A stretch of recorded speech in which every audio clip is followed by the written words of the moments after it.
Hey guys, EDDBUD here. I'm back with another long run test. Becoming a rapid favourite of mine, the long run test on the Sunday. Today I'm going to use some high-tech test apparatus, mainly my legs, to test the Saucony Endorphin Pro on the 15-mile route. So conditions pretty blustery today out there, with even a little rain at times, which was quite welcome. I think it was around about the 10-mile distance. There was a light sprinkling. 15.6 Celsius out there today, which is about 60 Fahrenheit. There was definitely a bit of wind swirling around as well, coming from the west. I think it got up to about 12 miles per hour.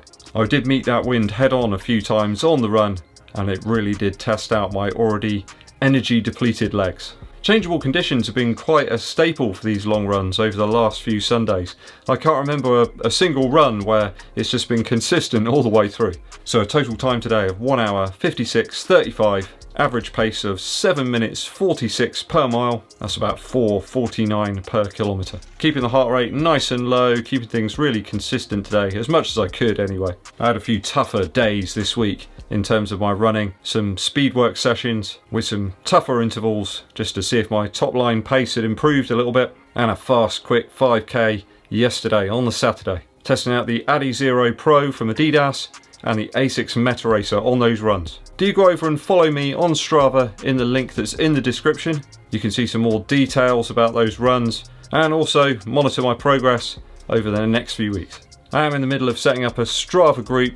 I will have some more details on that in tomorrow's video. So it was the Endorphin Speed on the test table today. I'm really loving the upper on this shoe. No messing about required with the lacing here, you just tie the thing up and it's ready to go. Good solid lockdown throughout the run. I didn't find it loosening up whatsoever, and there was enough give in the shoe towards the end of the run when your feet are starting to expand. I think I prefer the upper on the Speed in comparison to the Pro. The lockdown just seems more consistent. I'm not having to tug the laces and tighten them quite so much. Not as much cinching required. I think if you look past the slight weight increase between the Pro and the Speed, which in my size is about 10 grams, I think this is a superior shoe, perhaps for those who might find the carbon plate in the Pro a little bit too rigid for their taste. Cushioning was fantastic underfoot today. Still feeling really great actually now in the afternoon. Legs don't feel too beaten up. One area though I do find the Speed a little lacking is on the hills. On this route at about 4 miles, 8 miles and then 12.5 miles, there's some considerable hill climbs. As you well know, I did take the Pro out on this same route a few weeks back, and it certainly came into its own on those climbs. Just provides a little more spring on your foot strike. Seemed to almost push me up the hill and gave me some extra impetus to get there. Perhaps it's the added rigidity from the carbon plate which made those steep ascents just a little bit more manageable. Managed to keep all but a couple of miles today under 8 minutes per mile, or 4 minutes 59 per kilometre. So really pleased with that. Certainly my perceived level of effort wasn't that high today, but I still came in with the fastest time over that 15-mile route out of any of the recent efforts. I think the Speed's a really interesting shoe. It's got loads of elements from other shoes thrown together. You can imagine Saucony stood around a big cauldron and throwing different shoes into it. I believe it's the amalgamation of all those different models and the implementation of certain technologies that grants the Speed its very special power. Running shoes assemble. Firstly, I definitely think there's some Vaporfly 4% and Next% action going on in the Speed.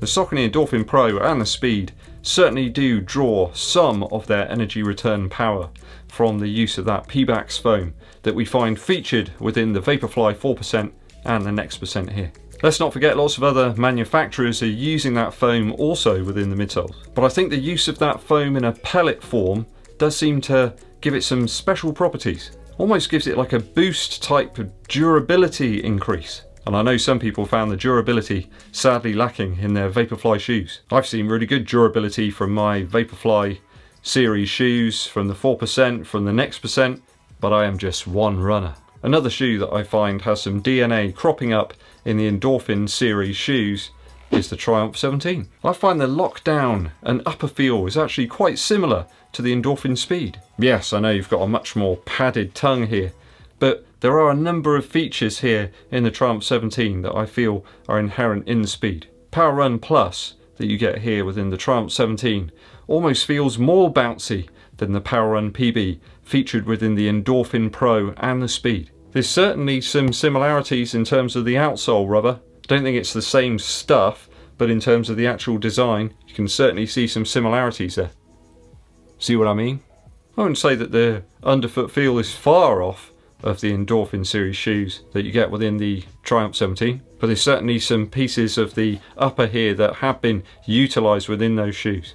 I think the midsole shape with that rocker certainly has some DNA from Hoka, and also some of the ASICS offerings such as the Glide Ride. It does look like the speed roll technology that Saucony are using here is certainly based on the midsoles of those shoes. Perhaps the shape and the implementation's a little different, but you can certainly see some similarities there. I think the nylon plate here in the Speed is very reminiscent of the Zoom Fly original from Nike. That shoe had quite a different feel to me from the Flyknit version that came after it, and certainly a very different feel from the Zoom Fly 3, which had the carbon plate. Just preferred the one right at the start with the nylon plate, and I think that draws us back here. Nylon plate in the Endorphin Speed. A lot of people just find it a lot more forgiving underfoot, something that they can use on a daily basis. I think people feel a little bit anxious to shell out a load of cash on a shoe they might just use for racing, which at present is probably just going to be put away in a box somewhere. Much more forgiving midsole here though, I find, than the Cushlon that was used within the Nike Zoom Fly. Pace certainly is deceptive in this shoe. There were times when I thought I was going much slower than I actually was today. Long runs, supposed to be relatively easy efforts, and at times I was completely oblivious to the speed I was going, which I suppose is very apt considering the name of the shoe. I would suggest that using this shoe in a race situation, or in a scenario where pace needed to be very carefully controlled, that the Endorphin Speed could push you a little harder perhaps than you intended to go, or perhaps wanted to go. Could lead to you hitting that wall a little bit earlier than you thought you might. Just something to consider. Got to say, in terms of durability, I'm exceptionally impressed by the Saucony Endorphin Speed at 50 miles. Midsole's feeling as good as ever, and those carbon rubber strips here are almost untouched. Iron Man style durability. I think this is a shoe that could really last the test of time and give a great many miles of use to its owner. So, very positive vibes in the long run with this shoe today. Totaling up another 60-mile week and keeping that run streak going on 84 days now. So we're closing in on that 100. I think I might call it a day at 100.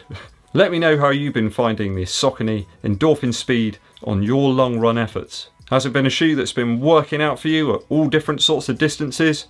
Or do you feel that it really benefits you at a specific distance? Let me know in the comments below. A musical interlude now. On today's long run, it had to be Tame Impala's The Slow Rush. I'm really loving the tracks One More Minute and One More Year that kind of bookend the album. Takes me up to a certain point in the run and I just wanted to listen to the whole thing again. A really great amalgamation of quite electronic elements and lots of different guitars and analog instruments too. Certainly one of my favourite albums, I think, all the way through, where every single track just really works. Certainly in a running scenario as well. There's some good, quite driving electronic beats at times, and quite introspective lyrics, which I found really interesting and kept my mind active while I was on the long run today. So do check that one out, The Slow Rush from Tame Impala. That's all for today, guys. Thanks for tuning in and watching through to the very end of the video. If you haven't done so already, hit the subscribe button and click the bell for notifications of when new videos are launched. It would really help the channel out massively too